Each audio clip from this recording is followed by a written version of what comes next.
ನೀವೊಬ್ಬರೇ ನನ್ನನ್ನು ಒಬ್ಬ ಮನುಷ್ಯನಂತೆ ಕಂಡು ವರ್ತಿಸಿದವರು. ನೀವು ನನ್ನನ್ನು ಬಿಟ್ಟು ಹೋಗುತ್ತಿರುವಿರಿ.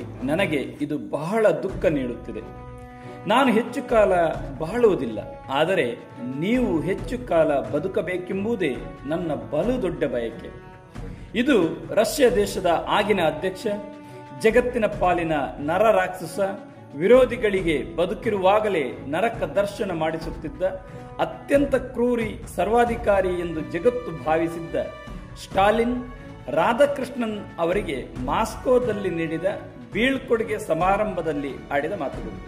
ಇದಷ್ಟೇ ಅಲ್ಲದೆ ಅಶೋಕನು ಕಳಿಂಗ ಯುದ್ಧದ ನಂತರ ಶ್ರೇಷ್ಠ ಮನುಷ್ಯನಾದಂತೆ ನೀವು ಆಗುವಿರಿ ಎಂದು ತಮ್ಮ ಪ್ರಥಮ ಭೇಟಿಯಲ್ಲಿ ರಾಧಾಕೃಷ್ಣನ್ ಹೇಳಿದ ಮಾತುಗಳನ್ನು ಕೂಡ ಸ್ಟಾಲಿನ್ ಸ್ಮರಿಸಿಕೊಳ್ತಾರೆ. ಆತ್ಮೀಯರೇ, ಹೀಗೆ ತಮ್ಮ ಸರಳ ಸಜ್ಜನಿಕೆಯ ವ್ಯಕ್ತಿತ್ವದಿಂದ, ಭಾರತೀಯ ಚಿಂತನೆಯ ತತ್ವಶಾಸ್ತ್ರದ ಅಗಾಧ ಪಾಂಡಿತ್ಯದಿಂದ, ಶಿಕ್ಷಣ ಕ್ಷೇತ್ರದ ಅತ್ಯುತ್ತಮ ಕೊಡುಗೆಗಳಿಂದ ಆದರ್ಶ ಶಿಕ್ಷಕನಾಗಿ, ತತ್ವಜ್ಞಾನಿಯಾಗಿ, ಮಾಸ್ಕೋದಲ್ಲಿ ಭಾರತದ ರಾಯಭಾರಿಯಾಗಿ, ಮುಂದೆ ಉಪರಾಷ್ಟ್ರಪತಿಯಾಗಿ ಹಾಗೂ 1962ರಿಂದ 1967ರವರೆಗೆ ಭಾರತದ ರಾಷ್ಟ್ರಪತಿಯಾಗಿ ಜಗತ್ತಿನ ನರ ರಾಕ್ಷಸ ಸರ್ವಾಧಿಕಾರಿಗಳಲ್ಲಿ ವಿಶೇಷ ಹೆಸರು ಗಳಿಸಿದ್ದ ಅತ್ಯಂತ ಕ್ರೂರಿ ಸ್ಟಾಲಿನ್ನಂತಹ ಮೃಗವನ್ನೂ ಕೂಡ ತಮ್ಮ ಮಾತಿನ ಮೂಲಕ ಮನಪರಿವರ್ತನೆ ಹೊಂದುವಂತೆ ಮಾಡಿದ ಆ ವ್ಯಕ್ತಿ ಬೇರಾರೂ ಅಲ್ಲ. ಅವರೇ ಭಾರತದ ಪ್ರಥಮ ಭಾರತ ರತ್ನ ಪುರಸ್ಕೃತರಲ್ಲಿ ಒಬ್ಬರಾದ 1962ರಿಂದ ಆರಂಭಿಸಿ ಇಂದಿಗೂ ಅವರ ಜನ್ಮದಿನವಾದ ಸೆಪ್ಟೆಂಬರ್ 5 ರಾಷ್ಟ್ರೀಯ ಶಿಕ್ಷಕರ ದಿನಾಚರಣೆಯನ್ನಾಗಿ ದೇಶದಾದ್ಯಂತ ಆಚರಿಸಿಕೊಳ್ಳುವಂತಹ ಮೇರು ವ್ಯಕ್ತಿತ್ವದ ಆದರ್ಶ ವ್ಯಕ್ತಿ ಡಾಕ್ಟರ್ ಸರ್ವಪಳ್ಳಿ ರಾಧಾಕೃಷ್ಣನ್. ಸ್ನೇಹಿತರೆ, ನಮಸ್ಕಾರ. ಧನು ಭಾರತ ಯೂಟ್ಯೂಬ್ ಚಾನೆಲ್ಗೆ ಸ್ವಾಗತ, ಸುಸ್ವಾಗತ. ಇಂದಿನ ಈ ವಿಡಿಯೋದಲ್ಲಿ ಶಿಕ್ಷಕರ ದಿನಾಚರಣೆಯ ಮಹತ್ವ, ಸರ್ವಪಳ್ಳಿ ರಾಧಾಕೃಷ್ಣನ್ರವರ ಬಾಲ್ಯ, ಶಿಕ್ಷಣ ಕ್ಷೇತ್ರಕ್ಕೆ ಅವರ ಕೊಡುಗೆಯ ಜೊತೆಗೆ ವಿದ್ಯಾರ್ಥಿಗಳಿಗೆ ರಾಧಾಕೃಷ್ಣನ್ ಮೇಲೆ ಇದ್ದ ಗೌರವದ ಪ್ರೀತಿ ಎಂಥದ್ದು ಎಂಬುದನ್ನು ಸಂಪೂರ್ಣವಾಗಿ ತಿಳಿದುಕೊಳ್ಳೋಣ ಬನ್ನಿ.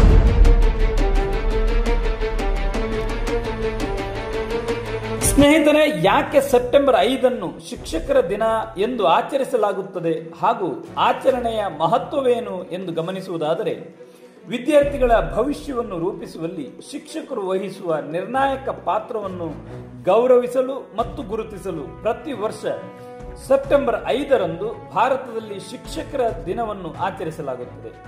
ಈ ವಿಶೇಷ ದಿನವು ದೇಶದ ಮೇಲೆ ಶಾಶ್ವತ ಪರಿಣಾಮ ಬೀರಿದ ಪ್ರಸಿದ್ಧ ವಿದ್ವಾಂಸ ಮತ್ತು ಶಿಕ್ಷಕ ಡಾಕ್ಟರ್ ಸರ್ವಪಳ್ಳಿ ರಾಧಾಕೃಷ್ಣನ್ ಅವರ ಜನ್ಮ ದಿನವನ್ನು ಸಹ ನೆನೆಯುವುದಾಗಿದೆ.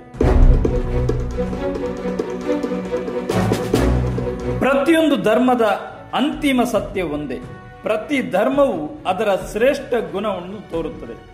ಅದನ್ನು ಅಳವಡಿಸಿಕೊಂಡಾಗ ಮಾತ್ರ ಯಾವುದೇ ಧರ್ಮದ ಅಸಾಮಾನ್ಯತೆಯು ಅರಿವಾಗುವುದು ಎಂಬ ವಿಷಯವನ್ನು ಅವರು ಎಲ್ಲಾ ಧರ್ಮಗಳ ಆಳವಾದ ಅಧ್ಯಯನದಿಂದ ಸಾಧಿಸಿ ತೋರಿಸಿದರು.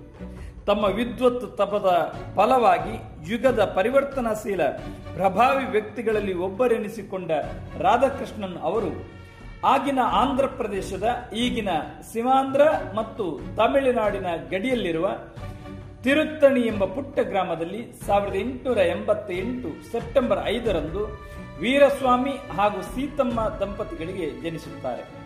ಇವರ ಮುತ್ತಜ್ಜ ವೀರಸ್ವಾಮಿ ಆಂಧ್ರದ ಸರ್ವೇಪಳ್ಳಿಯಿಂದ ತಮಿಳುನಾಡಿನ ತಿರುತ್ತಣಿಗೆ ಬಂದು ನೆಲೆಸಿದರು. ಹಾಗಾಗಿ ಸರ್ವೇಪಳ್ಳಿ ಎಂಬುದು ಮನೆತನದ ಹೆಸರಾದರೆ ರಾಧಾಕೃಷ್ಣನ್ ಎಂಬುದು ಅವರ ತಂದೆ ತಾಯಿ ಇದ್ದ ಮುದ್ದಿನ ಹೆಸರಾಗಿದೆ.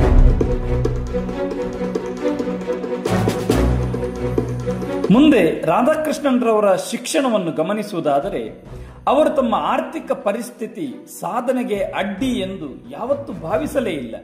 ಬಡತನದ ಬೇಗೆಯಲ್ಲೇ ಮನೆಯ ಜವಾಬ್ದಾರಿಯನ್ನು ಹೊತ್ತುಕೊಂಡು ತಮ್ಮ ಆಸಕ್ತಿಯ ವಿಷಯವಾದ ತತ್ವಶಾಸ್ತ್ರದಲ್ಲಿ MA ಪದವಿಯನ್ನು ಪಡೆಯುವಲ್ಲಿವರೆಗಿನ ಶಿಕ್ಷಣ ಅತ್ಯಂತ ಪರಿಣಾಮಕಾರಿಯಾದದ್ದು ಹಾಗೂ ಕುತೂಹಲಕಾರಿಯಾದದ್ದು ಆಗಿದೆ.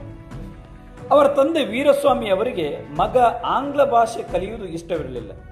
ದೇಶಿ ಭಾಷೆಯಾಗಿದ್ದ ಸಂಸ್ಕೃತವನ್ನು ಕಲಿಯಲಿ ಎಂಬ ಅಪೇಕ್ಷೆ. ಆದರೆ ಅದೂ ಸಾಧ್ಯವಾಗಲಿಲ್ಲ.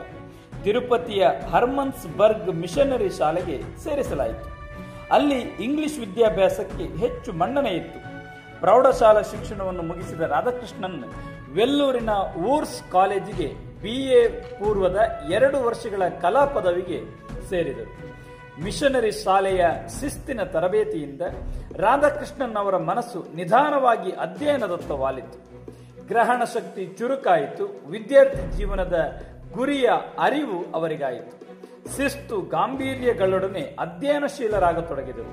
ವಿದ್ಯಾರ್ಥಿ ವೇತನ ಪಡೆದು ಅಂದಿನ ಮದ್ರಾಸಿನ ಕ್ರಿಶ್ಚಿಯನ್ ಕಾಲೇಜಿನಲ್ಲಿ BA ಪದವಿಗೆ ಸೇರಿದರಲ್ಲದೆ ತತ್ವಶಾಸ್ತ್ರದ ಉತ್ತಮ ವಿದ್ಯಾರ್ಥಿ ಎನಿಸಿ ಪ್ರಥಮ ದರ್ಜೆಯಲ್ಲಿ ಉತ್ತೀರ್ಣರಾದರು. ಹಾಗೂ ಮುಂದೆ ಅವರ ಆಸಕ್ತಿಯ ವಿಷಯವಾದ ತತ್ವಶಾಸ್ತ್ರದಲ್ಲೇ MA ಪದವಿಯನ್ನು ಕೂಡ ಪಡೆದುಕೊಂಡರು.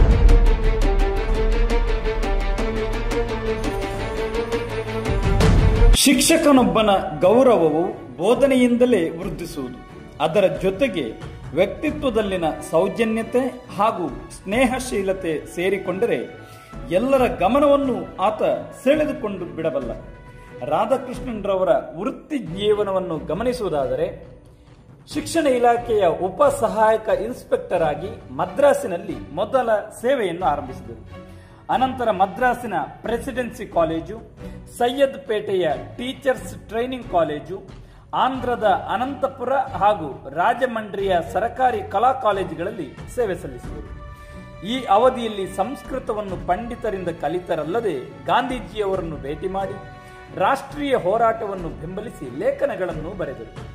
ಮೈಸೂರು ವಿಶ್ವವಿದ್ಯಾನಿಲಯದಲ್ಲಿ ತತ್ವಶಾಸ್ತ್ರದ ಉಪ ಪ್ರಾಧ್ಯಾಪಕರಾಗಿ ಹಾಗೂ ಕೋಲ್ಕತ್ತಾದಲ್ಲಿ ಪ್ರಾಧ್ಯಾಪಕರಾಗಿ ಸಲ್ಲಿಸಿದ ಸೇವೆ ಅತ್ಯಂತ ಸ್ಮರಣೀಯ.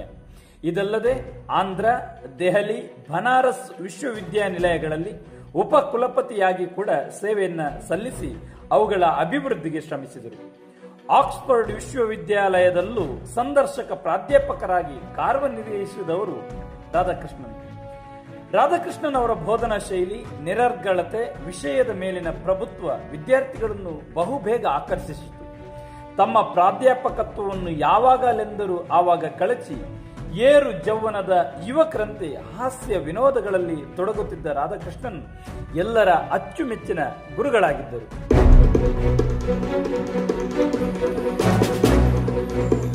ಒಬ್ಬ ಶಿಕ್ಷಕನಿಗೆ ಅತ್ಯಂತ ದೊಡ್ಡ ಗೌರವ ಯಾವುದೆಂದರೆ, ವಿದ್ಯಾರ್ಥಿಯ ಹೃದಯ ಸಿಂಹಾಸನದ ಮೇಲೆ ಆ ಶಿಕ್ಷಕನಿಗೆ ಎಷ್ಟು ದಿನಗಳ ವಿರಾಜಮಾನತೆ ದೊರೆಯುತ್ತದೆ ಎಂಬುದನ್ನು ಅವಲಂಬಿಸಿದ್ದಾಗಿದೆ.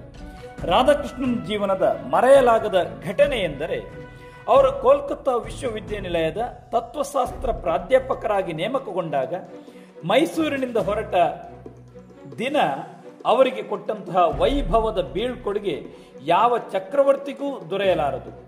ಅಂದಿನ ವಾತಾವರಣದಲ್ಲಿದ್ದುದು ವೈಭವಕ್ಕಿಂತ ಹೆಚ್ಚಾಗಿ ಹೃದಯದಿಂದ ನೇರವಾಗಿ ಹೊರಹೊಮ್ಮಿದ ಗುರುಪ್ರೇಮ. ವಿದ್ಯಾರ್ಥಿಗಳೆಲ್ಲರಲ್ಲೂ ಭಕ್ತಿ ಪ್ರೇಮದ ಚಿಲುಮೆ ಉಕ್ಕಿ ಬಂದಿತ್ತು. ರಾಧಾಕೃಷ್ಣನ್ ಅವರನ್ನು ಮಹಾರಾಜ ಕಾಲೇಜಿನಿಂದ ರೈಲು ನಿಲ್ದಾಣಕ್ಕೆ ಕರೆದೊಯ್ಯುವಾಗ ಸಾರೊಟ್ಟಿಗೆ ಕುದುರೆಯನ್ನು ಕಟ್ಟಲಿಲ್ಲ, ಸ್ವತಃ ವಿದ್ಯಾರ್ಥಿಗಳೇ ಎಳೆದೊಯ್ದರು. ರಾಧಾಕೃಷ್ಣನ್ ಅವರಿಗಾಗಿ ಕಾದಿರಿಸಿದ್ದ ಕಂಪಾರ್ಟ್ಮೆಂಟ್ ಅನ್ನು, ಹೊರಗು ದಿಂಬು ಹಾಗೂ ರತ್ನಗಂಬಳಿಯನ್ನು ಹಾಸಿ ಮಲಗುವ ಸೀಟನ್ನು, ನೆಲವನ್ನು ಹೂವಿನಿಂದ ಸುಪ್ಪತ್ತಿಗೆಯಂತೆ ಮಾಡಿ ದೈವ ಮಂದಿರವನ್ನು ಭಕ್ತರು ಅಲಂಕರಿಸುವಂತೆ ಅಲಂಕರಿಸಲಾಗಿತ್ತು. ರಾಧಾಕೃಷ್ಣನ್ ಅವರಿಗೆ ಜಯವಾಗಲಿ ಎಂಬ ಕೂಗು ರೈಲ್ವೆ ಸ್ಟೇಷನ್ನ ಆವರಣದಲ್ಲೆಲ್ಲ ಮೊಳಗುತ್ತಿತ್ತು. ಆ ದಿನ ಭಾವೋದ್ರೇಕದಿಂದ ಅದೆಷ್ಟು ಜನ ಹತ್ತರೋ ವಿದ್ಯಾರ್ಥಿಗಳು ತೋರಿದ ವಿಶ್ವಾಸ ಅವರ ಕಣ್ಣಿನಲ್ಲೂ ನೀರು ಬರುವಂತೆ ಮಾಡಿತು.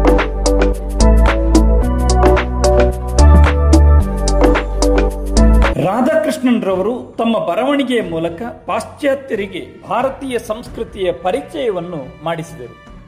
ಅಲ್ಲದೆ ಅವರು ಭಾರತದ ಪ್ರತಿನಿಧಿಯಾಗಿ ಇಂಗ್ಲೆಂಡ್, ಅಮೆರಿಕ ಮುಂತಾದ ದೇಶಗಳಿಗೆ ಹೋಗಿ ಭಾಷಣ ಮಾಡಿದಾಗ ಅವರ ವಾಕ್ಯುಕ್ತಿಯು, ತರ್ಕಬದ್ಧವಾದ ವಿಚಾರ ಸರಣಿಯು ಎಲ್ಲರನ್ನೂ ಬೆರಗುಗೊಳಿಸುತ್ತಿತ್ತು. ಅವರ ಭಾಷಣ ಕೇಳಿದ ಅಲ್ಲಿನ ಜನ ಮಂತ್ರಮುಗ್ಧರಾಗಿ ಯಾರ ಪ್ರೇರಣೆಯೂ ಇಲ್ಲದೆ ಎದ್ದು ನಿಂತು ಜಯಕಾರ ಮಾಡಿ ಗೌರವವನ್ನು ಸೂಚಿಸ್ತಾ ಇದ್ರು. ರಾಧಾಕೃಷ್ಣನ್ ಅವರು ಹಿಂದೂ ಧರ್ಮದ ತತ್ವಶಾಸ್ತ್ರ ಮತ್ತು ಸಾಹಿತ್ಯವನ್ನೆಲ್ಲ ಅಧ್ಯಯನ ಮಾಡಿ ಯುರೋಪಿಯನ್ ತತ್ವಶಾಸ್ತ್ರ ಮತ್ತು ಸಾಹಿತ್ಯದ ಅಭಿವ್ಯಕ್ತ ವಿಚಾರಗಳಿಂದ ಅವರ ವಿಶ್ವದೃಷ್ಟಿ ಮತ್ತು ತಾತ್ವಿಕ ದೃಷ್ಟಿಕೋನ ಪ್ರಬಲವಾಗ್ತಾ ಹೋಯಿತು. ಸ್ವಾಮಿ ವಿವೇಕಾನಂದರ ವಿಚಾರಧಾರೆ ಅವರ ಮನವನ್ನು ಆಕರ್ಷಿಸಿತ್ತು. ಹಿಂದೂ ಧರ್ಮವು ಒಂದು ವೈಚಾರಿಕ ಜೀವನ ಮಾರ್ಗವೆಂದು, ನೈತಿಕ ಗುಣಾತ್ಮಕ ವಿಷಯಗಳಿಂದ ಕೂಡಿದ್ದು, ಮಾನವನ ಆಂತರಿಕ ಜೀವನದ ಬಗ್ಗೆ ಪ್ರಾಮುಖ್ಯತೆ ಉಳ್ಳದ್ದಾಗಿದೆ. ಹಿಂದೂ ಧರ್ಮವಾಗಲಿ ವೇದಾಂತವಾಗಲಿ ಅಸತ್ಯವನ್ನು ಹೇಳುವುದಿಲ್ಲ.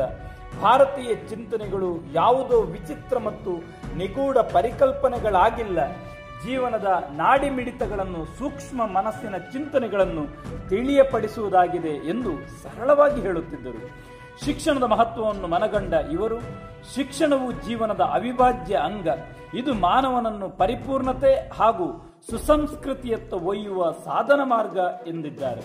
ಕೆನಡಾ ದೇಶದ ರೇಡಿಯೋ ಪ್ರಸಾರ ಭಾಷಣದಲ್ಲಿ ಮಾನವತೆಯೇ ವಿಶ್ವ ಅನುಸರಿಸಬೇಕಾದ ಮಾರ್ಗ ಎಂದು ತಮ್ಮ ನಿಲುವನ್ನು ಬಲವಾಗಿ ಅಭಿವ್ಯಕ್ತಪಡಿಸಿದವರು ಸರ್ವಪಳ್ಳಿ ರಾಧಾಕೃಷ್ಣನ್.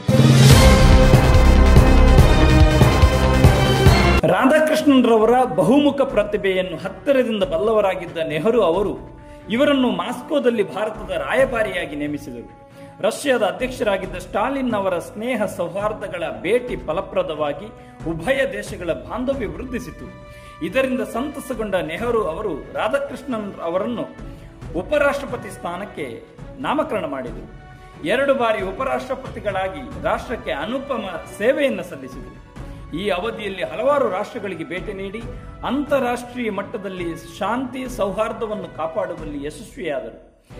ಇವರ ಪ್ರವಾಸದ ಉದ್ದೇಶ ಭಾರತೀಯ ಜೀವನ, ಸಂಸ್ಕೃತಿ, ಚಿಂತನೆ ಮತ್ತು ಮಾನವ ಧರ್ಮವನ್ನು ಪ್ರಚಾರ ಮಾಡುವುದಾದ್ದರಿಂದ ವಿಶ್ವದ ಬುದ್ಧಿವಂತರ ಮೆಚ್ಚುಗೆಯನ್ನು ಗಳಿಸಿಕೊಂಡರು. ವಿಶ್ವದೆಲ್ಲೆಡೆಗಳಿಂದ ಶ್ಲಾಘಿಸಲ್ಪಟ್ಟ ಇವರನ್ನು ಪದವಿ ಹಾಗೂ ಹುದ್ದೆ ಅನಾಯಾಸವಾಗಿ ಹಂತ ಹಂತವಾಗಿ ಅರಸಿಕೊಂಡು ಬರಲಾರಂಭಿಸಿದವು. ಉಪರಾಷ್ಟ್ರಪತಿಯ ಸೇವೆಯನ್ನು ಯಶಸ್ವಿಯಾಗಿ ನಿರ್ವಹಿಸಿದ ಅನಂತರ ರಾಷ್ಟ್ರಪತಿ ಸ್ಥಾನಕ್ಕೆ ಸರ್ವಾನುಮತದಿಂದ ನಾಮಕರಣ ಮಾಡಲಾಯಿತು. ಎಲ್ಲಕ್ಕೂ ಬಹಳ ಪ್ರಮುಖವಾದ ವಿಷಯವೇನೆಂದರೆ, ಅವರಿಗೆ ಬರುತ್ತಿದ್ದ 10,000 ರೂಪಾಯಿಗಳ ವೇತನದಲ್ಲಿ 2,500 ರೂಪಾಯಿಗಳನ್ನು ಮಾತ್ರ ಪಡೆದು ಉಳಿದ 7,500 ರೂಪಾಯಿ ಹಣವನ್ನ ಪ್ರಧಾನಿ ಮಂತ್ರಿಗಳ ಪರಿಹಾರ ನಿಧಿಗೆ ವಂತಿಗೆಯಾಗಿ ನೀಡುತ್ತಿದ್ದರು ಅಂತ ಹೇಳಿದ್ರೆ ಅವರ ರಾಷ್ಟ್ರ ಪ್ರೇಮ ನಮಗಿಲ್ಲಿ ಗೋಚರವಾಗ್ತಾ ಇದೆ. ಇವರ ಸ್ಮರಣೀಯ ಸೇವೆಯನ್ನು ಗುರುತಿಸಿ ಭಾರತ ಸರ್ಕಾರದ ಅತ್ಯುನ್ನತ ಪ್ರಶಸ್ತಿಯಾದ ಭಾರತ ರತ್ನವನ್ನು ನೀಡಿ ಗೌರವಿಸಲಾಯಿತು. ಬ್ರಸೆಲ್ಸ್ನ ಫ್ರೀ ವಿಶ್ವವಿದ್ಯಾಲಯದ ಗೌರವ ಡಾಕ್ಟರೇಟ್ ಪದವಿಯನ್ನು ಪ್ರದಾನ ಮಾಡಿತು. ಭಾರತೀಯ ವಿದ್ಯಾಭವನದ ಬ್ರಹ್ಮ ವಿದ್ಯಾಭಾಸ್ಕರ ಬಿರುದಿಗೂ ಪಾತ್ರರಾದರು. ಹೀಗೆ ಇವರಿಗೆ ದೇಶ ವಿದೇಶಗಳ ಹಲವಾರು ಗೌರವ ಪದವಿಗಳು ದೊರಕಿದವು. ಭಾರತ ಸರ್ಕಾರ ಸೆಪ್ಟೆಂಬರ್ 5ರಂದು ಡಾಕ್ಟರ್ ರಾಧಾಕೃಷ್ಣನ್ ಅವರ ಜನ್ಮದಿನವನ್ನು 1962ರಿಂದ ರಾಷ್ಟ್ರೀಯ ಶಿಕ್ಷಕರ ದಿನ ಎಂದು ಘೋಷಿಸಿ ಪ್ರತಿ ವರ್ಷವೂ ಆಚರಿಸಲು ನಿರ್ಧರಿಸಿದರು.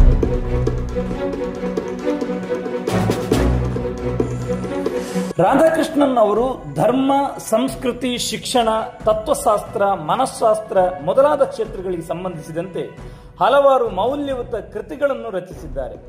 Indian philosophy, the Hindu view of life, an idealist view of life, east and west in religion, contemporary Indian philosophy ಇವು ಅವರ ಪ್ರಮುಖ ಕೃತಿಗಳು. ಶ್ರೀಯುತರು ಕೇಂದ್ರ ಸಾಹಿತ್ಯ ಅಕಾಡೆಮಿ ಪ್ರಶಸ್ತಿ ಪುರಸ್ಕೃತರೂ ಹೌದು. ರಾಷ್ಟ್ರಪತಿ ಹುದ್ದೆಯಿಂದ ನಿವೃತ್ತಿ ಹೊಂದಿದ ಅನಂತರ ಮದ್ರಾಸಿಗೆ ಹಿಂತಿರುಗಿ ತಮ್ಮ ಜೀವನದ ಇನ್ನು ಉಳಿದ ದಿನಗಳನ್ನು ಕಳೀತಾರೆ. ಹೀಗೆ ಶಿಕ್ಷಕ ಹುದ್ದೆಯಿಂದ ರಾಷ್ಟ್ರಪತಿ ಹುದ್ದೆಯವರೆಗೆ ಹಂತ ಹಂತವಾಗಿ ಮೇಲೇರಿದ ಮಹಾನ್ ನಾಯಕ 1975ರಲ್ಲಿ ಇಹಲೋಕವನ್ನ ತ್ಯಜಿಸಿದರು. ಅವರು ವಿದ್ಯಾರ್ಜನೆಯ ಜೊತೆಗೆ ಅಪಾರ ಲೋಕಾನುಭವ ಮತ್ತು ಜೀವನಾನುಭವವನ್ನು ಪಡೆದವರು. ಅಷ್ಟೇ ಅಲ್ಲದೆ ಶ್ರೇಷ್ಠ ಶಿಕ್ಷಣ ತಜ್ಞ, ಮಹಾತತ್ವಜ್ಞಾನಿ ಹಾಗೂ ಮಾನವತಾವಾದಿಯಾಗಿ ಬಹುಮುಖ ಪ್ರತಿಭೆಯಿಂದ ವಿಶ್ವವಿಖ್ಯಾತರಾಗಿದ್ದವರು ಶ್ರೀಯುತ ಸರ್ವಪಳ್ಳಿ ರಾಧಾಕೃಷ್ಣನ್. ಅವರ ಹುಟ್ಟಿದ ಈ ದಿನಾಚರಣೆ ಸೆಪ್ಟೆಂಬರ್ 5 ಇಡೀ ಭಾರತದಾದ್ಯಂತ ರಾಷ್ಟ್ರೀಯ ಶಿಕ್ಷಕರ ದಿನಾಚರಣೆ ಎಂದು ಆಚರಣೆಯನ್ನ ಮಾಡ್ತಾ ಇದ್ದೇವೆ. ಎಲ್ಲರಿಗೂ ಕೂಡ ರಾಷ್ಟ್ರೀಯ ಶಿಕ್ಷಕ ದಿನಾಚರಣೆಯ ಶುಭಾಶಯಗಳನ್ನ ಕೋರ್ತಾ, ಇನ್ನಷ್ಟು ವಿಶೇಷ ದಿನಗಳ ಕುತೂಹಲಕಾರಿಯಾಗಿರ್ತಕ್ಕಂಥ ವಿಷಯಗಳನ್ನ ತಿಳಿಯುವ ಕುತೂಹಲ ನಿಮಗಿದ್ರೆ ಹಿಂದೆ ಧನು ಭಾರತ ಯೂಟ್ಯೂಬ್ ಚಾನೆಲ್ನ ಸಬ್ಸ್ಕ್ರೈಬ್ ಮಾಡಿ ಮತ್ತು ನೋಟಿಫಿಕೇಶನ್ಗಾಗಿ ಬೆಲ್ ಐಕಾನ್ನ ಕ್ಲಿಕ್ ಮಾಡೋದನ್ನ ಮರಿಬೇಡಿ. ಹಾಗೂ ಈ ವಿಡಿಯೋ ನಿಮ್ಗೆ ಇಷ್ಟ ಆಗಿದ್ರೆ ಲೈಕ್ ಮಾಡಿ, ಕಮೆಂಟ್ ಮಾಡಿ ಮತ್ತು ಶೇರ್ ಮಾಡೋದನ್ನ ಮರಿಬೇಡಿ. ಮತ್ತೊಂದು ಸಲ ಶಿಕ್ಷಕರ ದಿನಾಚರಣೆಯ ಶುಭಾಶಯಗಳನ್ನ ಕೋರ್ತಾ ನಮಸ್ಕಾರ.